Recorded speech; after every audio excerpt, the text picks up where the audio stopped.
يا جماعة، عمرك شفت كلب فجأة قام جري واستخبى تحت السرير من غير سبب، وفجأة بعدها بدقايق حصل زلزال؟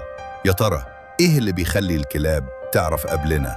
هل ده إحساس سادس ولا في علم ورا الموضوع؟ النهاردة هنتكلم عن لغز بيحير العلماء. ليه الكلاب بتعرف الزلازل قبل ما تحصل؟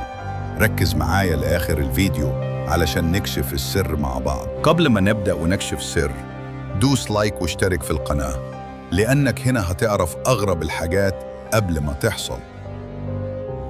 في يوم 11 مارس 2011 في اليابان، كل الناس عايشة حياتها عادي، لكن كان فيه كلب صغير في مدينة سينداي.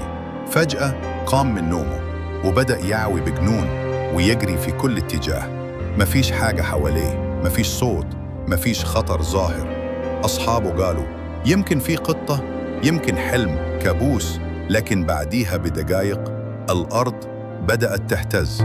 زلزال عنيف ضرب اليابان ومات فيه آلاف الناس. الناس بدأت تسأل، إزاي الكلب عارف قبل ما الزلزال يحصل؟ هل الكلاب عندها حاسة سادسة؟ ولا في تفسير علمي ورا اللي حصل؟ ولو الكلاب بتحس، ليه ما نعتمدش عليهم لإنقاذ الناس؟ هل إحنا فعلاً فاهمين الكلاب ولا في حاجات لسه مستخبية؟ النهاردة هنكشف واحدة من أغرب الظواهر اللي العلماء لسه بيدوروا لها على تفسير. ليه الكلاب بتعرف الزلازل قبل ما تحصل؟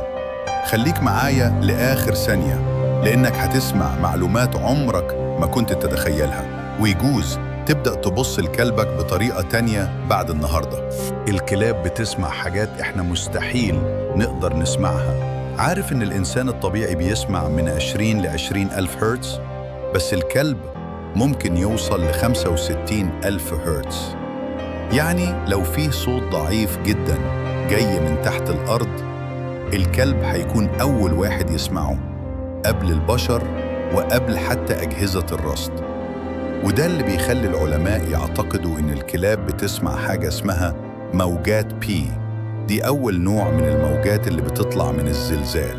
بتمشي بسرعة جداً بس ما بتأثرش جامد، يعني ما بنحسهاش، بس بتكون إشارة إن الزلزال جاي وراها على طول. الكلب ممكن يسمعها ويتوتر، يعوي، يجري، يستخبى، بس هو مش فاهم يعني إيه زلزال. هو بس حاسس بخطر مش مفهوم بيخوفه، زي إنذار داخلي بيقول له اهرب دلوقتي. في قصة حقيقية سنة 1975 في الصين، فيه آلاف الكلاب كانت بتعوي بشكل هستيري في نفس الليلة، وكل الناس كانت بتتريق عليهم. لكن في الفجر زلزال ضخم ضرب مدينة هايتشانغ ومات آلاف. بس في نفس الوقت ناس كتير نجت بسبب تصرفات الكلاب.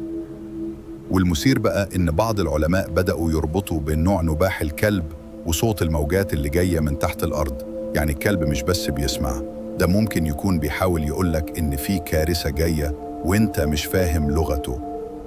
تفتكر بعد كده لما تلاقي كلب بيوهوه فجأة من غير سبب، هتتجاهله ولا هتسأل نفسك هو سمع إيه؟ الكلاب عندها حاسة شم خارقة، ممكن تشم رائحة واحدة وسط مليون. وفيه دراسات بتقول إن الزلازل ممكن تطلع غازات معينة من باطن الأرض زي الأوزون أو الكبريت، روائح إحنا مش بنلاحظها، بس الكلب يشمها من بعيد ويبدأ يتصرف برعب أو قلق. فيه نظرية بتقول إن الكلاب بتحس باهتزازات خفيفة جدا تحت الأرض حتى قبل ما الإنسان يحس بأي حاجة. أجهزة القياس أحياناً مش بتلقطها، بس مخالب الكلب على الأرض وحاسة اللمس عنده قوية جداً، فمجرد حركة بسيطة في التربة تخليه يتنبه ويحس بالخطر. كلابينج من أيام زمان، وهي بتعتمد على الإحساس بالخطر علشان تعيش. في علماء بيقولوا إن الكلاب ورثت الإحساس بالخطر من أجدادها الذئاب، يعني مش موضوع جديد، ده ممكن يكون جزء من الطبيعة بتاعتهم. وفي أنواع معينة من الكلاب بتكون أكتر حساسية من غيرها، زي كلب الجولدن ريتريفر والهاسكي والتشيرمان شيبر.